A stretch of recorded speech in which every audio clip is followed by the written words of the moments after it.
This is Leicester Till I Die TV. Watch and subscribe on YouTube and listen on your podcast platform. Hi everybody, Jerry Taggart here. Now be sure to watch Chris and Leicester Till I Die TV by subscribing on YouTube and following them on social media for all the latest Leicester City news and information. Come on you foxes! Strap yourself in, because we're set up, switched on and ready to go.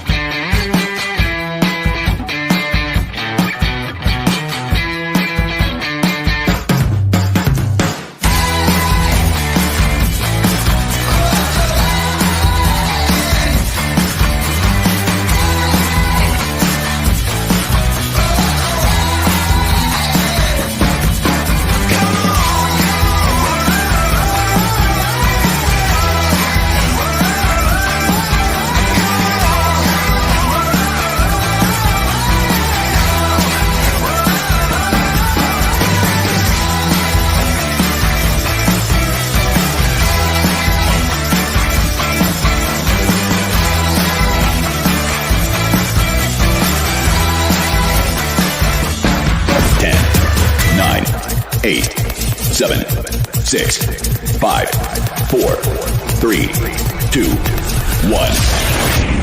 and it's live.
You are watching and listening to the football show on Leicester Till I Die TV with Chris and Chums. I know what you're going to say. You can't tell the difference. I'd say it before you lot did. Don't worry, because I know what you like. Leicester Till I Die is what you are watching. We are on Leicester Till I Die TV on YouTube. Please give that subscribe button a little click and help us get our numbers up. We're on Facebook, Leicester Till I Die, the group, and we are on Twitter at Leicester TID. And if Periscope is still running, although they did say it was going to end at the end of March, Twitter now own Periscope. That is also at Leicester TID. So Facebook, YouTube and Twitter is where you'll find us. Got to start this evening off, and I'm glad to say he's only just come in the studio, but we were supposed to be having Steve Walsh this evening. Unfortunately, due to family commitments, of course, we're all out of lockdown now. He's unable to make it. He's promised he's going to come on next Tuesday. So Steve Walsh will be here next Tuesday for the Q&A. So we're just going to be talking a lot of Leicester stuff tonight. But don't say I'm not good to you. Don't say I don't look after you. I do, because I've got a special guest on. He is a star of screen and TV. You probably won't recognise him because he does do lookalike work. So I'm going to bring him, I'm going to sort of give you a bit of a clue. Well, I'll give you a clue. I'm going to say who it is. Josh. He doubles up as Ross Kemp. He's been known to stand in for Tyson Fury. I have seen him recently doubling for Ragnar Lothbrok on the Vikings. And of course, he had his most famous stand-in, stunt double, when he stood in for RuPaul. What he was standing in for RuPaul, I know not. Good evening. You're going to kill me, Josh. Right? Good evening. You know what? That bottom picture, I completely forgot about that. Well, you said, and in fairness, I wasn't going to do that. In fairness, I was looking, because I said to you, didn't I? Could I go on your Facebook and find a picture? So I was going to do a graphic with you and Steve Walsh because he was going to be on tonight. And of course, when he didn't, and I found that, and I thought, I'm going to have to use that at some point. It's a cracker, isn't it?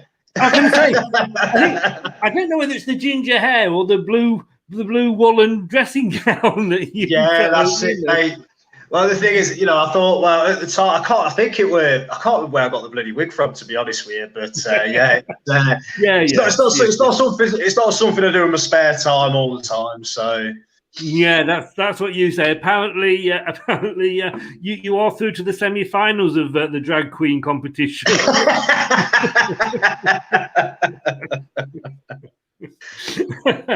Yeah, so that's going to be. I know I've been doing that, and I've been looking at it all day when I was doing it. But it's making me giggle now, I think we deserve it. I think we deserve another look at it there, don't we? That's good head of hair, that is, isn't it? There. That is fantastic. That. I mean, and have you watched the Vikings at all? I have. You know what? The Ragnar Lothbrok thing is a few people. Well, a few years back, a few people said that because I used to have a bigger beard than what I had before, and when I had a decent hairline, believe it or not, I had all my hair sort of swept back. So yes, well, I've only just got into it. And I sat there watching it, thinking, when you're annoyed, thinking like, I know that person. What else has he been in? And then it suddenly dawned on me. But I'll take that one. I'll take that one. He's a handsome chap, in the old Ragnar. So. Yeah, you'll take the RuPaul more, I tell you. I might forget to mention that one. I won't forget to mention the RuPaul again. Hey, I guess we better get on to some football talk, hadn't we? Because it is a football show, and it is the LCFC Football Forum on Leicester Till I Die here. So we better talk a bit of football. Let's have a quick look at what we are going to be looking at this evening, very quickly. It's been leaked. It always is this time of year. New shirts for next season. So we'll be looking at that. Nacho, apparently he's on the verge of signing a new contract. Does he deserve one? Fans at Wembley, apparently they'll be let in, but depending whether they're picked or not, it might be made up of Arsenal, Spurs and West Ham fans. And that's great for a Leicester-Southampton Cup final, isn't it? Florian Thaven, apparently we've offered him a contract. Eduardo, link won't go away. He's still there. Apparently we're tipped now to sign him. And if you've got time at the end, the up-and-coming games. But let's go back... Let's get rid of that.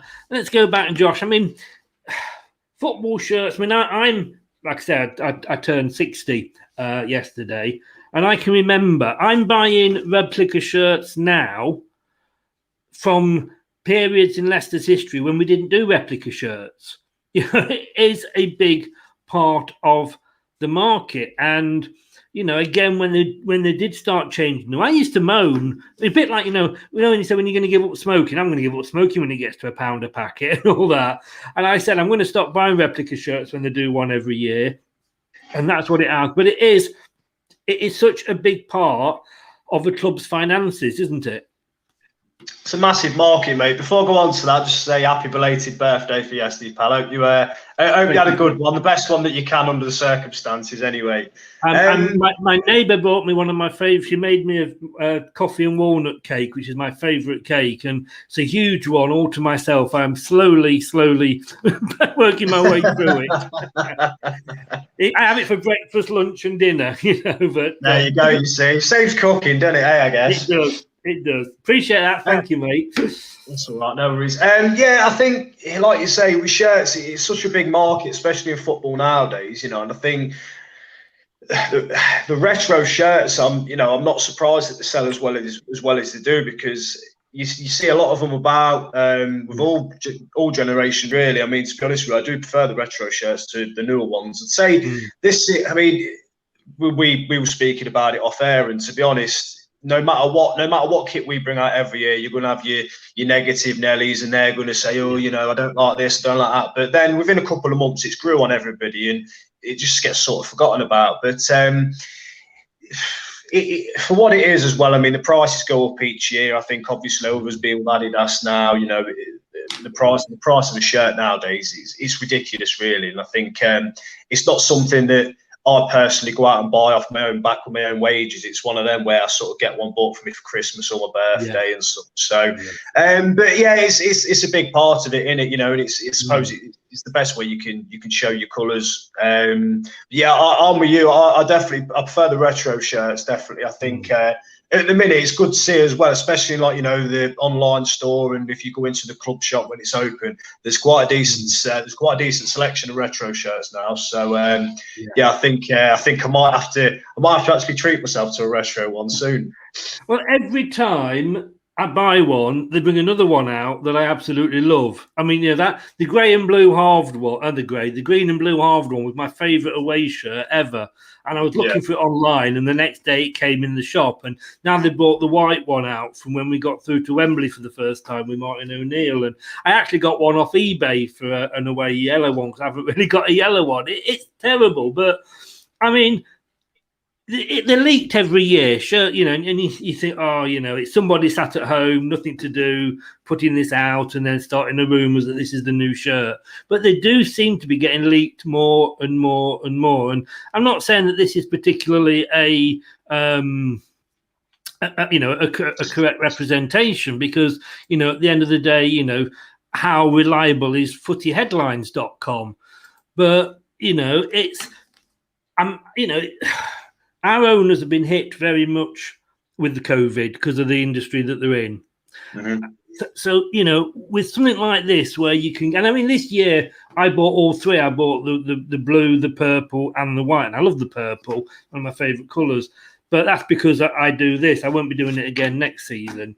But, you know, it's only the away shirts where they can play around with the colours. Yeah, I think, you know, your home shirts is pretty standard. You know, I think now we've become more known for, you know, blue and gold. And I remember when that come out, when I think it was like the first time they sort of incorporated gold more on the home shirts. I think it was the 13-14 season where it became more of a prominent sort of colour for us. But I don't mind it, to be honest with you. Like you say, because they are just base colours, you know, they're what you know before, you know, with the blues. So, like you say, there's only so much you can do. I suppose it's sort of working around maybe like new layouts, new patterns and such. So, but like you say, with away kits, I think the away kits get a lot more attention because, like you say, you can sort of do anything you want with them. Colour-wise, you know, we've had numerous colours. You know, we had pink last season, like you say, maroon this season. We've had red in the last 4 or 5 years as well. So, but to be fair, I quite like the look of that one. I quite like the sort of subtle, checky sort of faded pattern into it, and I like the colour as well. I think it's not.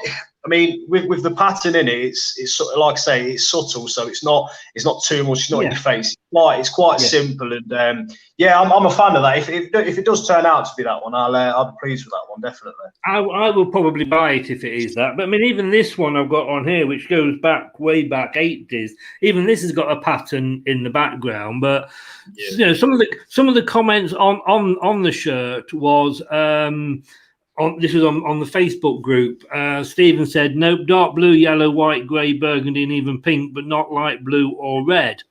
Rob Spencer said mint, and I think we all agreed it is more mint than anything. Robin said be better than pink. David says looks like a tablecloth. Natasha, it's better than pink. Karen loves it. Linda loves it. Jane loves it.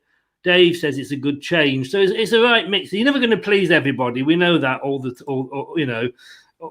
time. But it's. I feel it is a way.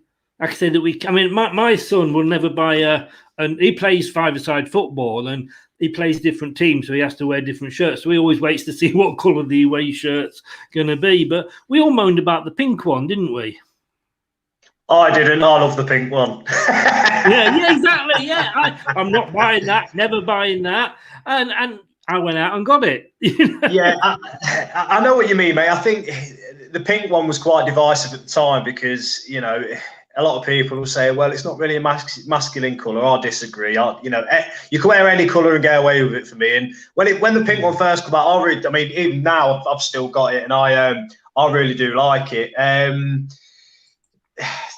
Like you say, with away kits, it's you're either going to get people that love them or people that hate them. Like you say, if you don't like it, you ain't got to buy it, you ain't got to wear it. So no matter what, you know, like you say, mate, no matter what, unfortunately, you can't please everybody when it comes to football kits. So I think if you could please everybody, they'd make a lot more money from it, wouldn't they?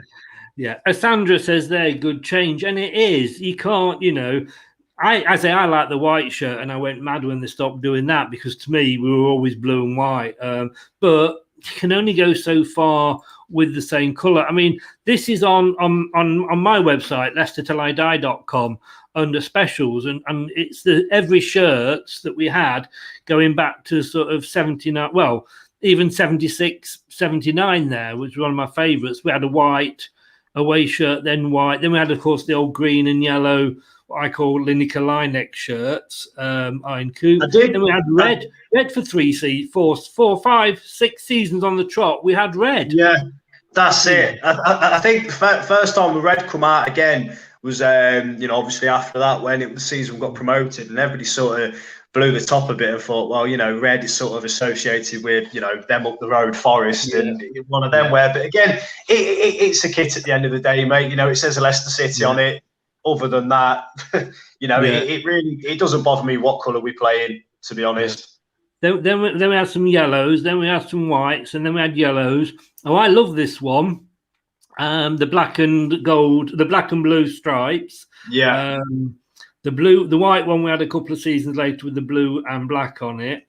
The goldy coloured one. I do love this top tiles blue yellow one, but I can't get that in my size because I'm a fat bastard. We went back to the black again, then the yellow, then the grey, and I like that one from 14-15, the gold. And black, red, black, grey. I like that one. Pink, and then obviously this season's of the white.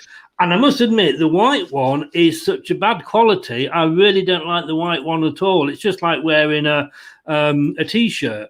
You know, it's not like wearing a shirt at all. But no, like you say, people will hate it. People say we can't wear green because Hibernian wear green or something like that. There'll be somebody that will be upset about it. You know, you can't wear blue because Chelsea wear blue. But moving on, I think we've done the shirt now. I just hope it is now. The more I look at it, the more I'm actually liking it and wanting it. It gets a thumbs up from me, definitely. It's definitely something I'd look into buying, definitely. Yes, yeah. Iheanacho, the Nacho man. Rumours are that he's going to be signing a new contract. And it says they're collecting Iheanacho ready to sign new Leicester contract this summer and boost 60,000 a week wages with deal running out. And he says it's down to Brendan Rodgers. That Brendan Rodgers has given him faith to carry on. Does he deserve it? Should we be? Oops, took you out then. Should we be cutting our losses, or he is on fire at the moment, or is it another false storm? What do you think on that one? Again, it's another thing we've touched on in the past few weeks, and he is doing so well. For me, you've got to offer him a new deal. I mean, whether it's another year, 2 years or so, just to keep him here, because at the minute, you know, he's in great form. We all know that. And I've said this before many times. He's a backup striker to have when, you know, if we, God forbid, you know, if we do go back to just one up top, he's a good person to have to bring on. You know, if you are looking for something a bit different, I think the way him and Vardy play is just total opposites. That's why they sort of they complement each other really well when they do play together. I think that's why we've seen the best out of best out of Nacho at the minute, because Vardy's sort of doing. I'm not saying Nacho ain't putting a shift in, because he is. I think that's evident from the last couple of games. He's been dropping deep to get the ball, and his defensive side of his play is coming on leaps and bounds. But I think Vardy's sort of does. Vardy's tends to be doing a bit more of his say donkey work as such, is a bit disrespectful, but I suppose he's keeping Nacho in the sort of positions where he needs to be, in and around the box. Vardy will go and get the ball, and then, as we've seen against Sheffield United with the 2 balls in, Nacho's in the right place at the right time, and he's just tucked it in. So for me, he definitely deserves a new deal. If he could carry on the way he's playing as well, when he stays in the first team, then it goes without saying that you've got to offer him at least another couple of years, because I think what people forget is, as well, he's still quite a young lad. He seems to have been around forever. He's 24. He's 24, believe it or not. Yeah, exactly. You see, so, and I think. I think they say most professional footballers, outfield players anyway, hit the peak around 27, 28. So if you carry on the way he's going, mate, it makes all the sense in the world to offer him a new deal for me. Rob says there, just going back to the shirts, as long as it's not see-through, Chris. I agree. You don't want to see through this and see what's underneath it, I'll tell you. But we'll move on from that. We seem to have stumbled on this because, sometimes it does take a manager a different manager to come in and get the best out of a player. We know that. And, sometimes a new manager goes in and you see players leave because he doesn't fit into their way of thinking. Brendan does seem to be getting a tune out of him. He's almost like he stumbled across this, and nobody plays 2 up front nowadays. It's sort of really old-fashioned, but it's working. Like I say, he's probably picked that team because of the injuries we had and the players that were available. But it's working. It is, and I suppose when the likes of Harvey Barnes comes back, and again we've said it before. Brendan's the sort of manager where he won't bring anybody back just because of the name and how they've played before. They've got sort of. It's a case of what if it ain't broke, don't fix it. Like you say, not many teams play top now. I can think of probably us at the minute, and then Burnley's another one because they played a 4-4-2. It's not really. It seems like the teams we've set up against with the top, nobody's really seemed to be able to sort of counteract it and deal with how we've been playing.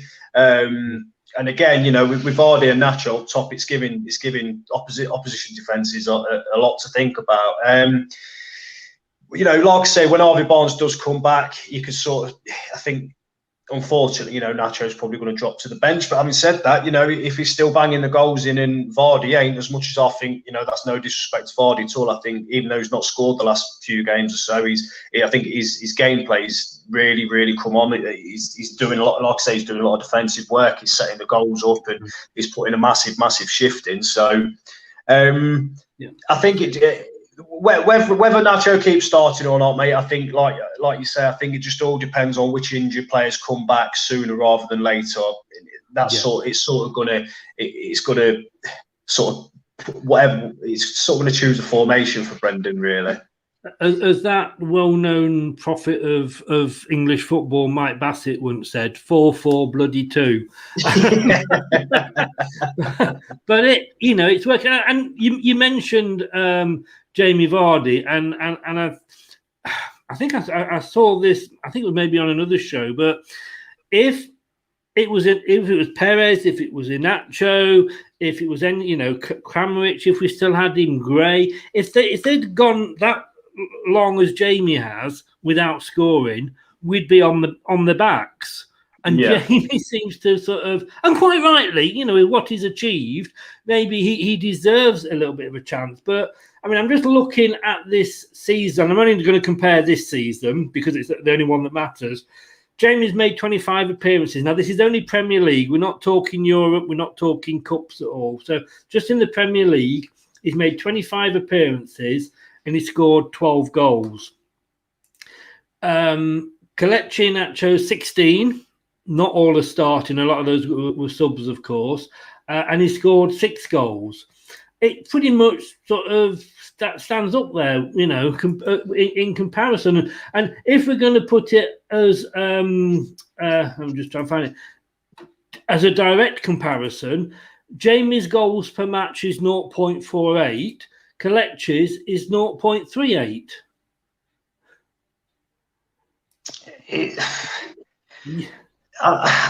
I think with with Vards, he's for what he's done for the club, he does earn himself a free ride. Yes. Sometimes it's warranted. Sometimes you think, maybe he could have been.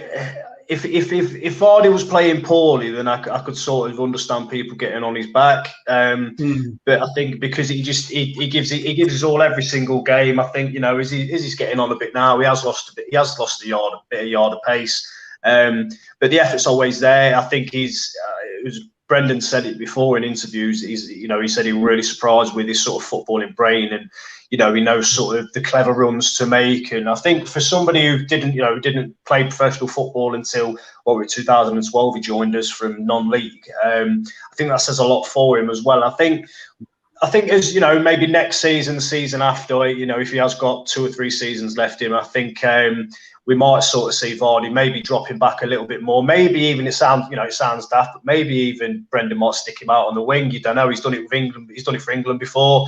I think it's a position he could play in future. I know he's, like I say, he's losing a bit of pace, but he's still quicker than quite a lot of wingers in the Premier League these days. But for me, if Vardy's performances drop, then quite right, not give him stick, but you got to sort of question whether it's right to start him or not. But the way he's playing at the minute and for what he's done for the club, you just can't drop him no matter what. Yeah, I mean, stats. You can take stats and you can make it say black and you can make it say white, depending which way you look at it. And we know that with stats. But I mean, Jamie Vardy still had 62 shots this season, and okay, he's hitting the post, but at least he's having a go. But the interesting thing for me is, and this is maybe where Brendan sees this partnership going, is that Iheanacho hasn't had any assists in the Premier League.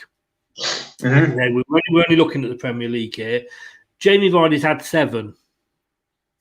Now, I can see Jamie Vardy very much going into that. Almost like, and I don't know, you're too young to remember, Peter Beardsley when he played with Gary Lineker for England. He was the provider, if you like, more than the goal scorer. Emil Heskey, although he was a striker, when he was for England, everybody loved playing with him because he held the ball up, he got the headers down into the box. And I can see Jamie moving into that sort of, looking at, the assists he's got, moving that way, and that being, the main part of his game rather than just the goal scoring. Definitely, and it's an interesting point you bring up about the likes of Emil Heskey and strikers like that, really, because I think a lot of people don't realise. I mean, Heskey, as good as he was, he didn't really score that many goals overall, really. I mean, he's got a decent goal scoring ratio, but like you say, I think a lot of strikers like to play with him because he was good at holding the ball up, and he won a lot of flick-ons for being a bit, such a big bloke. And another player that springs out to me as well, and at the time we I think I look back on him now and I think, God, was Steve Howard for us when he was here. Him and Matty Fry, I think without Steve Howard, when we're in League One, I think Fry wouldn't have got half the goals that he did if he weren't playing up front with Steve Howard, because Howard was sort of dropping deep, winning the flick-ons, Fry was getting in the right place at the right time. So I think you're right, mate. If Vardy can play that role and he can do it for 2 or 3 seasons, then it's more than merrier for me, mate. And I think he'll. I mean, Rob's asked here how many years has Vards got on his contract.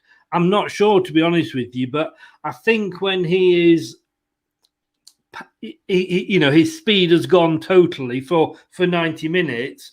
His option's going to be to drop down a league, and maybe or 2 even, and playing in a slower game, or he becomes the super sub, and he could probably do for 15-20 minutes what he can't do for 90. So I think he's like you say, he's possibly only got, I think personally, 1 more season as a 90-minute man. But then we're going to come on to sort of who can possibly replace him up front. But yeah, I think I agree with you there. I think Iheanacho, I think we are beginning to see what he can do. If this is how well he plays, then he can. I was going to say then. You see, I'm getting old. I did tell you I'm getting old. My mind's going. that and the gin, it affects me memory. if he does play with, if he's better playing in a two up front, and Vardy's going to be used less and less, we need to have somebody else to fill that role in. But we're going to come on to that in a second.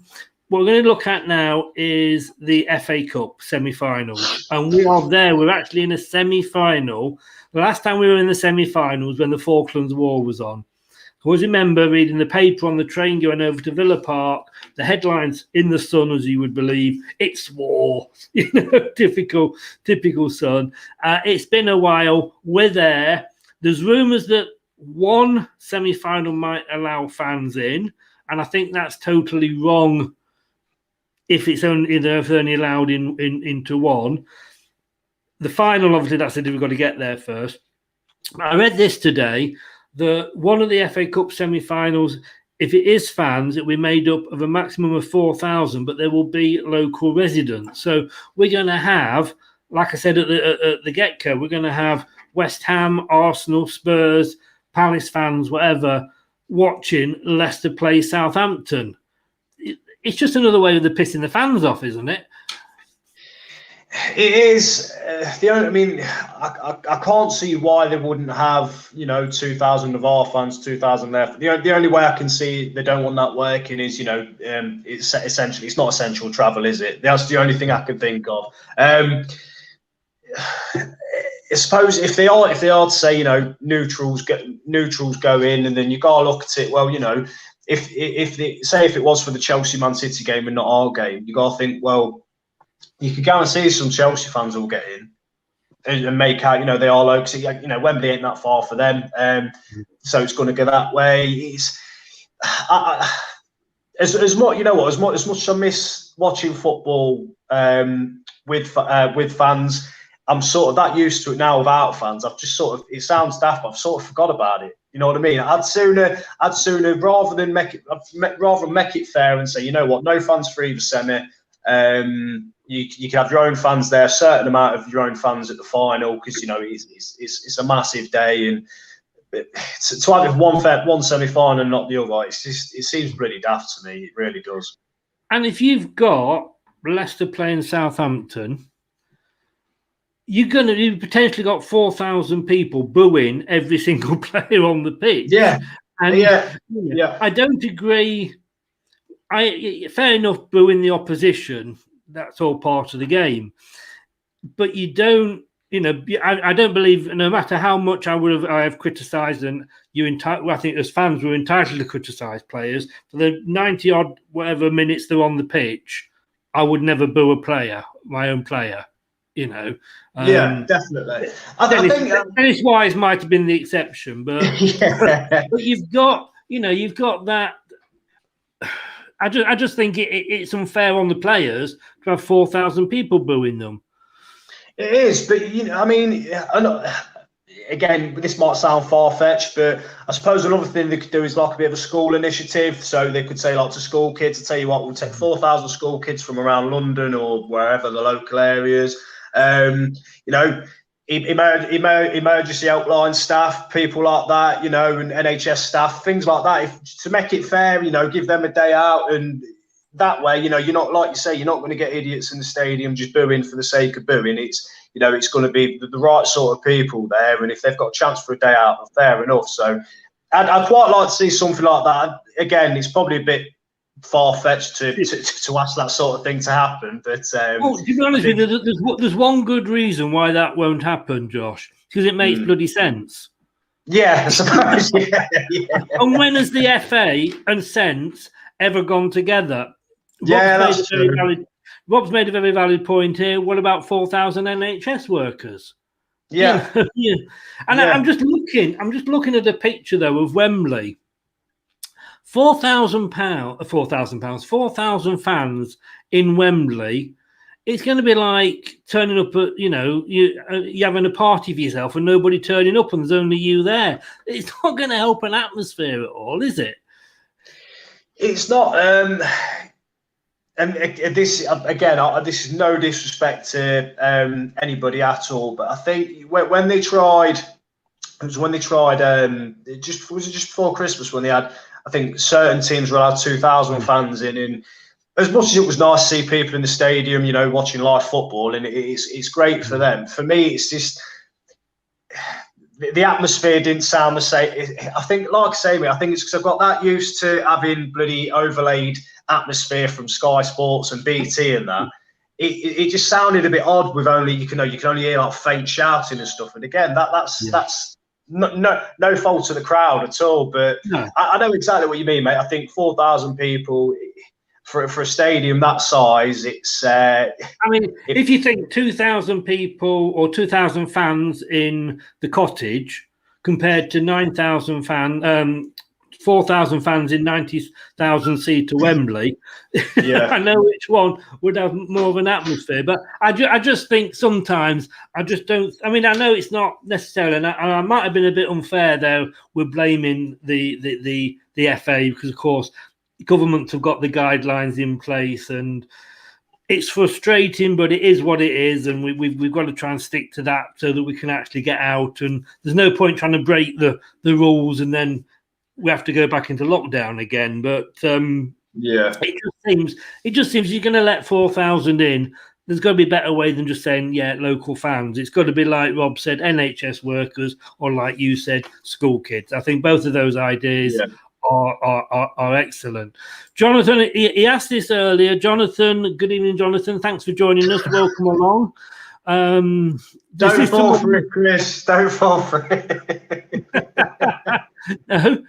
I was going to say, Jonathan, who are you? Are you a friend of Johnny's?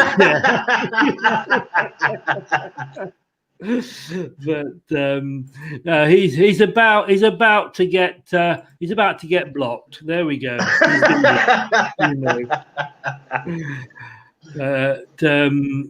Moving on.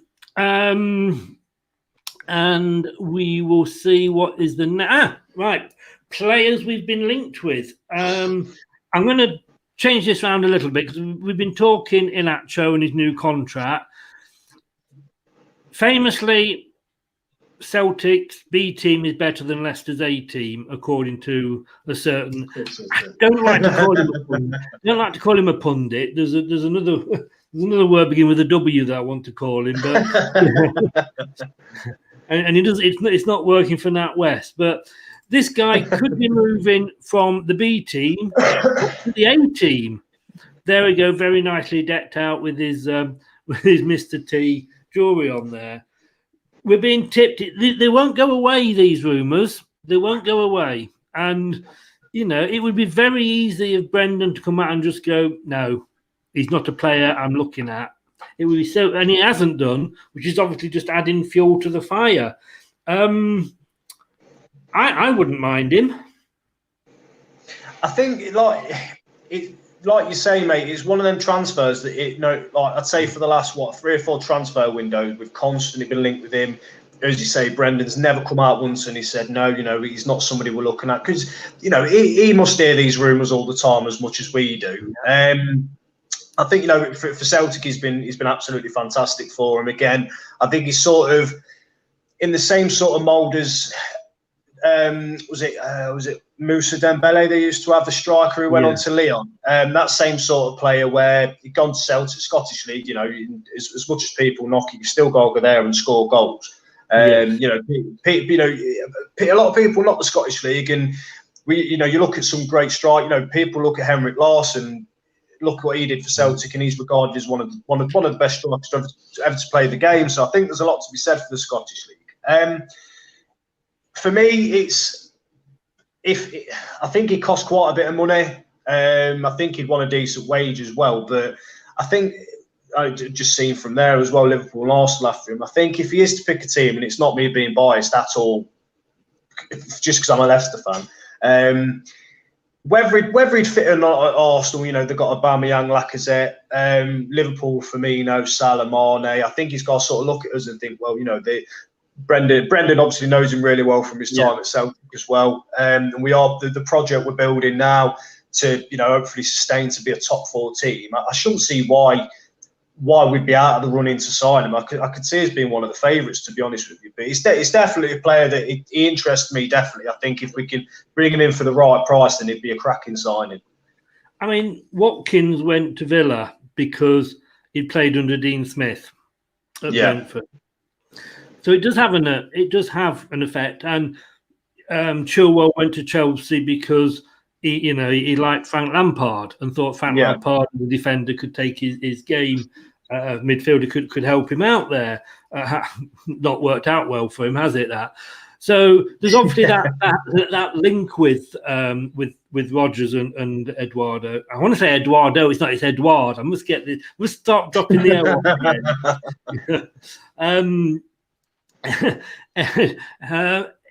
But. Well, yeah, I mean, there is that Scottish thing. I'm going to completely agree with you. And, I remember the Craig Levein years. Oh, my God, do I remember the Craig Levein years. And terrible. Mark DeVries. Terrible. I'm still having counselling over it, I'll tell you. Yeah. It weren't great, was it? It was what I call that, the bleak years, Yeah. But some of the players that we signed there from Scotland, and it's a bit like, when managers come from a different country, obviously they know the players, that's where they go. Mark DeVries, apart from the goal that he scored when we beat Tottenham in the Cup, I don't think he did much for us at all. Now, but the thing is, what I like different about Brendan is he's managed in England before. So he's not like, a manager coming from Scotland that hasn't done it down here.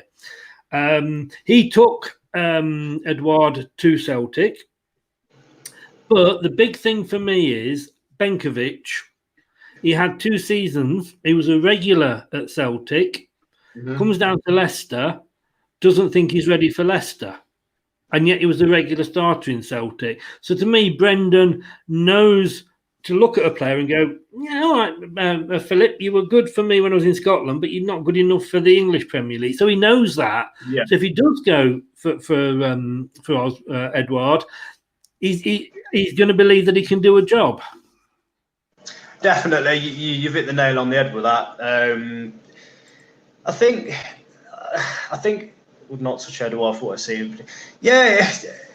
The thing is, with the comment there, I think Morales as well at Rangers, I'd sooner go for Eduard, because I think we're building the squad we've got and the team unity. You can see everybody sort of fighting for each other. Morales, I think he's a good striker for Rangers, but I think he'd be the sort of player that come in and sort of upset the apple cart a bit purely for his antics. I think he'd be a player who we'd all happily get behind, because he's very feisty, for full 90 minutes. You never know what he's going to do next. He's either going to score or get a bloody red card. So, I was going to say with Morales, it's like pay him half his wages, because he'll be banned half the time. Yeah, I think the talent's definitely there with him, and again, he's done a cracking job for Rangers, and I think he's someone that could potentially come to the Premier League, and I think he could do a job. But for me, I think Eduard, it makes more sense than anything. I think, and like you say, but Brendan's worked with him before, and I think for the rumours to be as consistent and ongoing as they are, there's definitely something in there, and it wouldn't surprise me if that's a deal that we pulled off in the summer without question. I mean, looking here, and I don't know how old Morales is, to be honest with you, but Eduard's 23, and he got 21 goals in what hasn't been a good season for Celtic. Let's be honest with you. They've had a shite year, to put it bluntly, and yet he still managed to knock 21 goals in. And he's young, and he doesn't seem, I think he's had a couple of reds himself, but he doesn't seem as hot-headed as Morales. And like you say, I think he would team player, and we are team players. We don't like and I'm probably going to shoot myself in the foot with the next comment I'm going to bring up from Rob in a second, but we don't want the big I ams. We want the ones that will come in and be part of the team. And like you said, you made a very, very, very good point there about Morales, is would he upset the apple cart? I think so. He's a good player to watch. Granted, you know, Scottish football is something I watch. You know, if it's on before, you know, Super Sunday or whatever, I pay quite close attention to Rangers, Celtic, and Hibs. Obviously, like I say, 'cause my in-laws, they're all Hibs fans. So I do like him, and I think for entertainment value, it'd be absolute golden. But at the minute, like I say, the team unity we've got, they're all fighting for each other. You can see it on even little things like, you know, social media. I know it's only a small thing, but you can see how tight-knit the group we've got is at the minute. And would he come in and sort of not play the big I am, but is he the sort of player that comes in and potentially like a Balotelli sort of signing? You know, it could potentially be something like that, where he's very much larger than life and he does something stupid like get sent off. And it could be one of them, but who knows? Who knows? Well, just looking here, goal.com, their Arsenal correspondent, you know, says Arsenal are interested, but Leicester are front runners. But I'm going to bring Rob's comment up here now. I would so love this to come off. Whether it will or not, I don't know. But again, it's another one of those that's just bubbling along under the water, and that's Coutinho at Barcelona.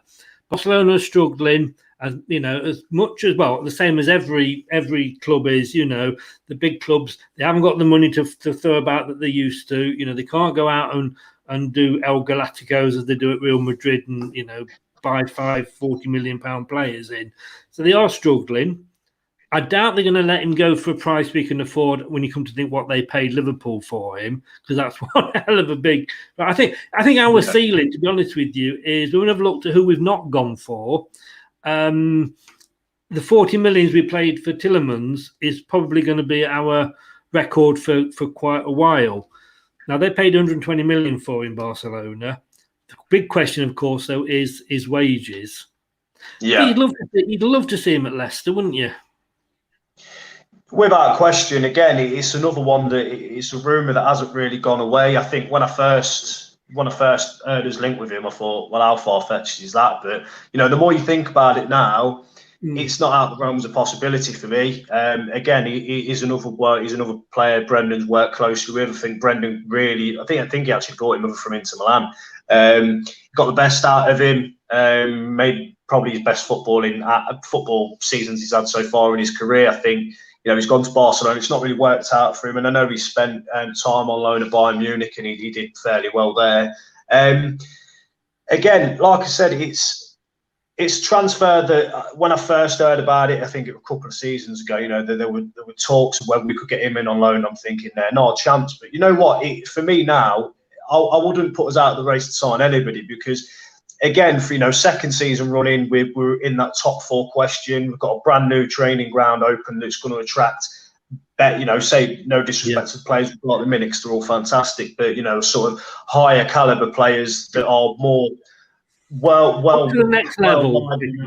Yeah, the sort of next level players, you know, that you are gonna consistently be in that top four bracket. Now, again, that's no disrespect to the lads we've got, and that's not to say that they can't keep us there, because I believe they can. But I think if you are to be playing Champions League football for the next, and you want to be playing it consistently for the next God knows how many years, he is a sort of player that you are going to have to look at and think, well, yeah, we should make a move for him. Because even if we do fail for him, at least other teams sit up and think, bloody hell, Leicester nearly got it. Do you know what I mean? And it does show that we mean business. So for me, for Coutinho to come in, as much as, like I say, it was far-fetched at the time, but for now, it's something that I could really see happening, definitely. I must admit, the only thing with that is that makes me a little bit sad, and I've not looked into it too much, so I can't comment on it a lot, but these changes might be going through for the Champions League. And yeah, it might. I don't know how you can let a team in that's not been doing well just because of their past history. You know, do we go back and let you know Leeds in from when Leeds dominated football? But I need to look into that. But you know, I think they're voting on that in a couple of weeks. But you know what? Just quickly on that, Chris, I think that's an interesting point as well. I think, you know what it is? over the last few years, I mean, I know when we won the league, it completely upset the apple cart of the bigger teams, so to speak. Nobody expected now, and to be fair, I think UEFA and it really hurt them because nobody really wanted us in the Champions League, and you could see that from even other fans at the time. You know, when we won the league, all sort of neutral fans, yeah, well done Leicester. But then I think, you know, the next season after that, even Arsene Wenger come out and said Leicester an embarrassment in the Champions League. We got further than any English team did. So I think it's just another way for UEFA and European competitions. It's another way of them thinking, God, there's a chance here that this season Leicester and West Ham could get in the top 4. If they say, like, you know, or it could include wild card teams, it's just another excuse to them to say, well, yeah, Man U I don't know, say Man U, for instance, in 2 seasons' time, they finish 7th. We'll give them the wild card because they're a big team. It's not fair. It really isn't fair. At the end of the day, mate, it's one of them where teams could completely just flunk it all season, finish 8th and think there's a good chance, you know, teams like Arsenal, Chelsea and such, there's a good chance we'll be in the Champions League anyway, so what's the point? You should Champions League football, it's won on merit, mate. It really is. And if that is the road they're going down, then I could see many teams just thinking, what's the bloody point? The problem you've got is that those that have got the 2 teams that are representing England are the 2 Manchester clubs. And, you know, football clubs like to look after their own. But just going back to what you were saying about Arsenal and what Arsene Wenger said, that worked out well for them that season, didn't it? You know, I mean, I think they lost 9-0 over 2 legs. Who was the embarrassment, Arsene? Exactly. I think again, it just comes just quickly. I mean, it comes down to history. I'm not saying we're as big as Man United, Arsenal, Chelsea, because we're not. I'm not naive to think that, but football works on, you know, morally where you finish at the end of the season, how hard you've worked, because it could come down to we could win more games than Arsenal next season, Chelsea, Spurs, and they could get Champions League over us. It doesn't make sense to me. It really don't. And it's good. The sort of romance of the Champions League it'll lose its appeal for me, definitely. Yeah. Jack's making a point here. Surely we should be totally focused on our last 9 league games and FA Cup semi-final, not who we may or may not be signing. At this stage of the season, that's all that matters now. Well, funnily enough, Jack, if you'd have been in at the start, we did actually have a rundown of what was coming up, and we are going to be looking at the next 4 or 5 games in a couple of minutes' time. So don't like to say I told you so, but that was announced. But thanks for joining us, Jack. Thanks for joining us. It is, you know, you can't, you know, it's something that you can't come onto these shows and talk about the same thing week in, week out for 50 minutes at a time. You know, you got to try and mix it up a little bit. But in deference to Jack, I'm sorry, I'm going to totally ignore you, Jack, now, because we're going to be talking about foreign trading. Again, another one that's been linked a few times. Apparently, we've offered him £57,000 a week. It says Marseille star could price himself out of a transfer. His contract's up. He's out of contract. And apparently, he'll go wherever the money is. So whoever offers him the most money. He was a flop at Newcastle. Do we want him? It was a flop at Newcastle. From what I can remember, and one of my good pals, he's a big Newcastle fan, and he was saying at the time he had a few chances, but he didn't really get a consistent really run of games as what he should have done. But he's gone to France and he's done the business for them, and he's become one of the bigger players in the French league. I'm surprised if we are to get him. I personally think it'd be a bit more than 57 grand a week. I'd be surprised if he came to us for that sort of money. I think on his day he is a very good player. Again, I've not seen a lot of him since he did move to France. Obviously, when he was at Newcastle in the Premier League, it's all I watch is English football, to be honest. But from what I've seen of him in France and for Marseille, he's done a cracking job.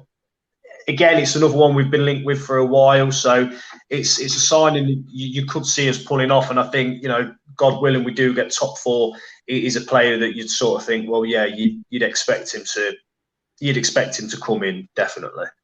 Yeah, we're just looking at it here again. He becomes a free agent in June. He's 28, so he's towards that twilight of his career, shall we say? Yeah. and that apparently that headline was based on the last offer that was received in the last transfer window. Our offer was the last one on the table, apparently, and it's 4 years at £57,000 a week. Rob's not a fan. Rob said no.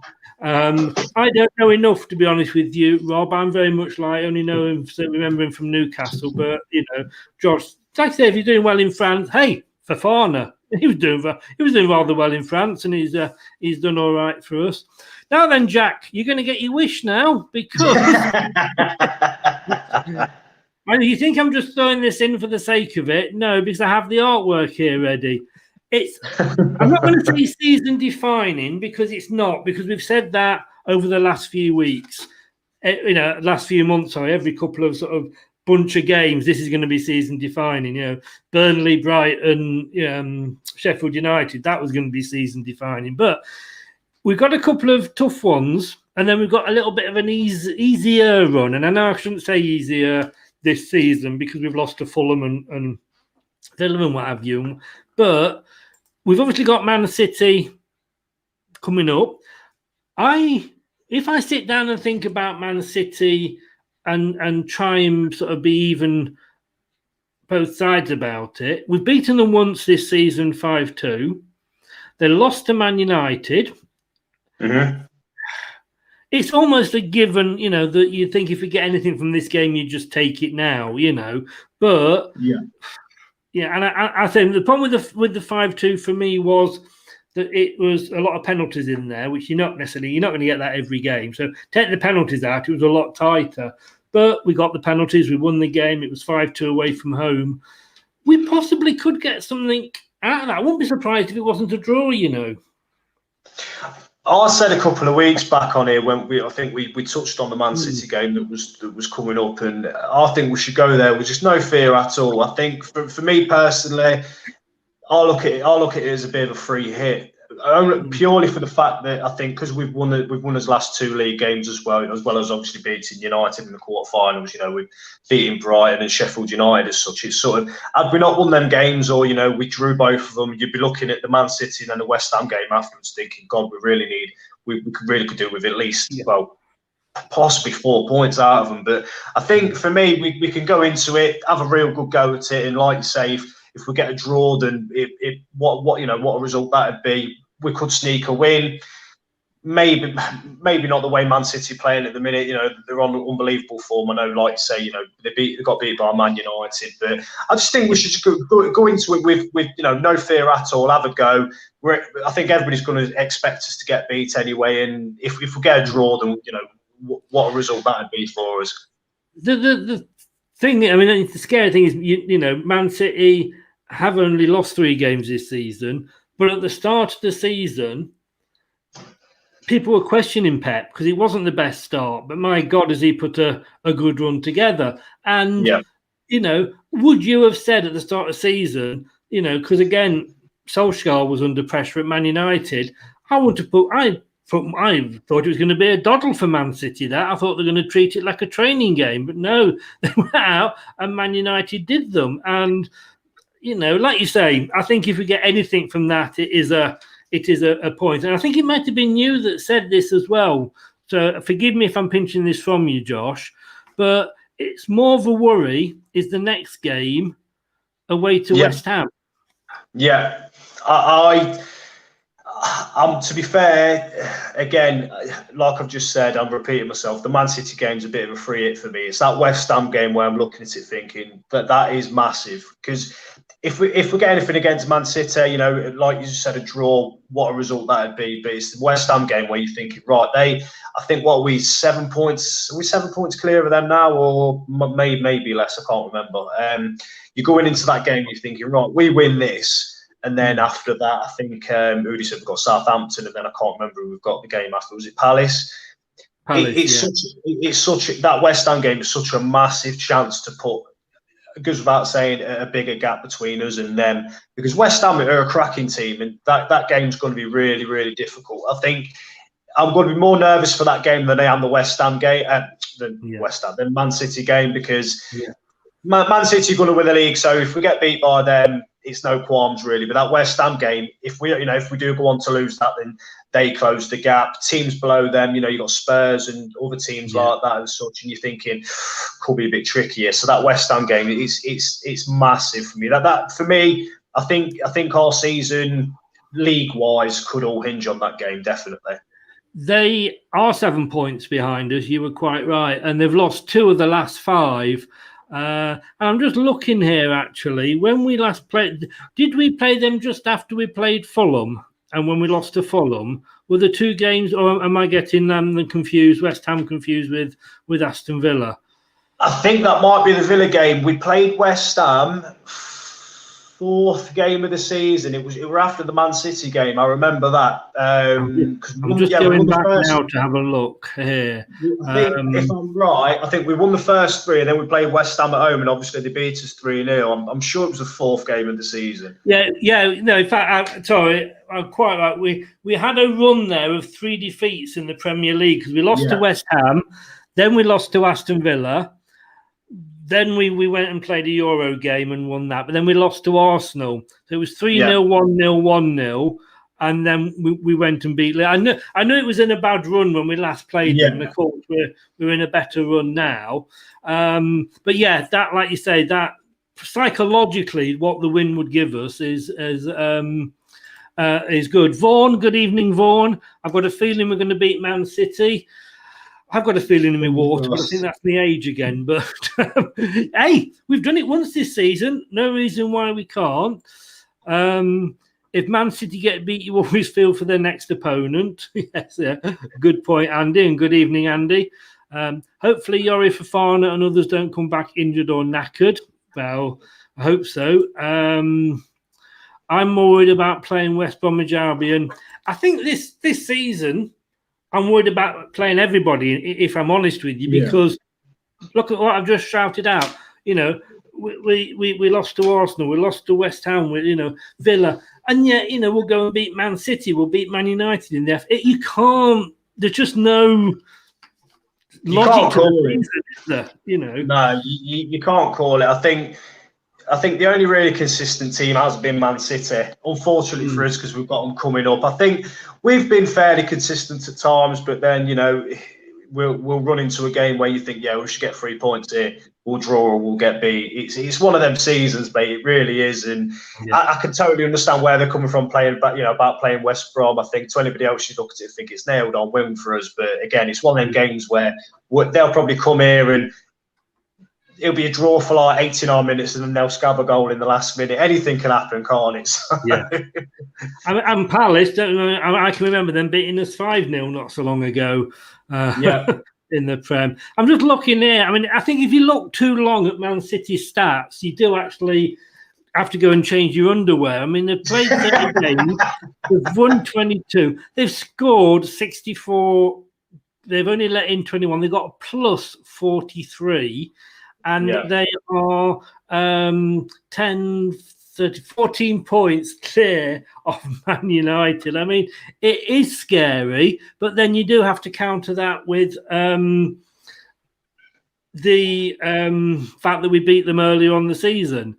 And Andy's saying there, he keeps looking at those last 3 games. Is it Chelsea, Man United? No, Chelsea, Man United, Tottenham. Yeah, that's right. Yeah. I'm trying. I'm trying not to look at them, to be honest with you. Hopefully by then we'd have got top 4 sewn up. Fingers crossed. But going into them games, we've beat all of them this season. So why can't we do it again? Yeah, exactly. I mean, Man United. That was only the second time we've won them. The last one obviously was the 5-3. We've got Newcastle just before that. So hopefully if we can get a nice win there, that will give us the confidence. Chelsea, I'd take a point because they're doing better under the new manager. And let's be honest with you, Spurs, you just don't know what's going to happen. But, after we've got West Ham, there's just then a little small matter. We mentioned it earlier, FA Cup semi-final. That's the game that every single game I look forward to. Then when the day comes, my anxiety and I can't help but feel so sick. For them 90 minutes, it's as much as I love watching us, it's dreadful. I can't. The feeling at times is horrible. I'm looking forward to that game because it's a one-off. It's a massive chance for us to get into an FA Cup final. It's something that I've never seen in my lifetime supporting Leicester before. I am looking forward to that one. I think it's a game that could go either way for me because I think it's a game that Southampton could potentially their whole season could pin on that. I can't see them going down, so it's a good chance for them to potentially win silverware. In the semi-finals and the final, it's anything can happen. It's a one-off game, so I'm looking forward to that one definitely. And I always say be careful what you wish for. I can remember, as I've said many times, if I had £1 for every time I said this, I'd be able to retire. But and when I wished for Wickham in the last day of the FA Cup at home, and we got Wickham at home, we remember what happened.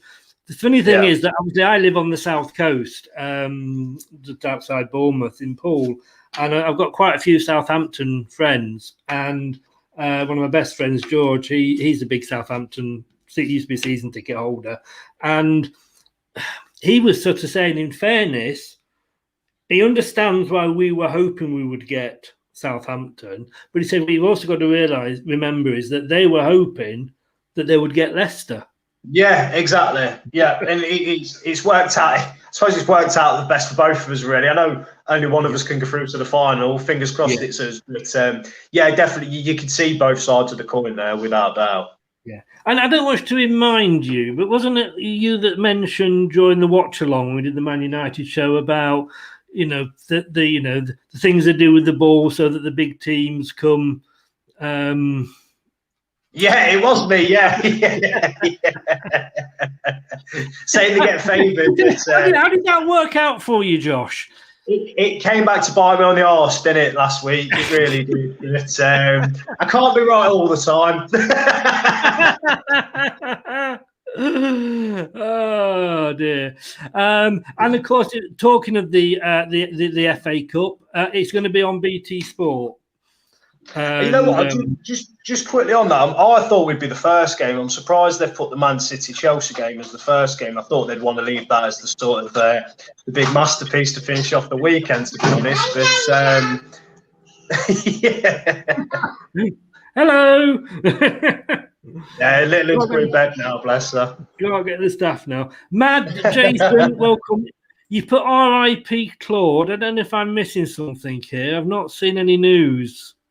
Oh, he means the chap off Arsenal Fan TV. He died last night. Yeah, I was going to say something about that. I was going to say something about that at the end of the show. Yeah, it's sad news. That is. It's I think a lot amongst the YouTube community was really well known. So it is really sad news about him. God bless him. Then well said, Jason. Thank you, Josh. Yeah, R.I.P. Claude. Our thoughts are with him and his family and his friends. R.I.P. mate. R.I.P. Yeah, I think we're going to leave it there. We've run an hour. You've got little angels running around your feet. What I just want to say for those that have come in late, of course, that may have missed our sponsor this week and our special guest, which was the stunt man. It's that last one. I'm sorry. It is RuPaul. You know what? Right. I tell you what, Chris. I think. I think to be fair, I think it was one of the kids dressing up wigs. If we make the FA Cup final, I'll wear that wig on the pre-match show beforehand. Right. If we make it, and you can hold me to that. I will hold you to that. What RuPaul is holding you to, I don't know. Let's not go down there. And I think you got away with the fact that Lee's not watching tonight, so I think you got away with that, mate. Yeah, that's it. You'll have to catch me on the next one, I guess. Can I just say, if anybody's going to be watching the FA Cup semi-final, there won't be any updates on the website. I'm not doing a watch along. I'm just going to sit there, watch it with my son, because it's going to be one of those, things that you do. You know what I mean. Things that you do with your kids. Like we watched the semi-final, and what have you. Yeah. So, hey, Josh, thanks so much, mate. Pleasure as always, mate. Thanks for having me, Chris. No, thanks for joining in, and nice to see you with hair. It's coming back. It's coming back slowly.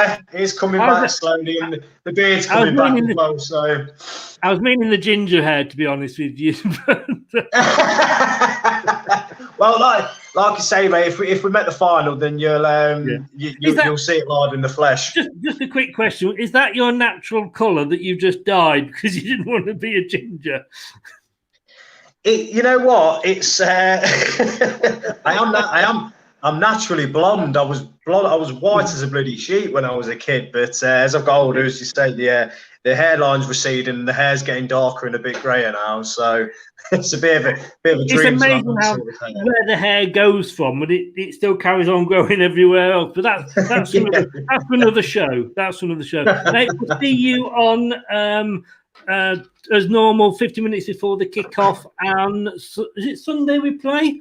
I think it's Sunday. I think it is Sunday, yeah. I think so. To be honest with you, I can't keep up with all the changes and all the different times. Man City, 5:30 now. Oh, it clashes with... Honestly, I hate the 5:30 on a Sunday. It clashes with Antique Roadshow. So I'll see you I'll see you at 4:40 on, as we all will, on Sunday with the pre-match show, and we'll see what Brendan does for the team. I'll see you on Sunday, mate. Have a good rest of your week, pal. And you, mate. All the best. Go and put those lovely girls to bed now. Take care. Bye, buddy. Cheers. Bye-bye.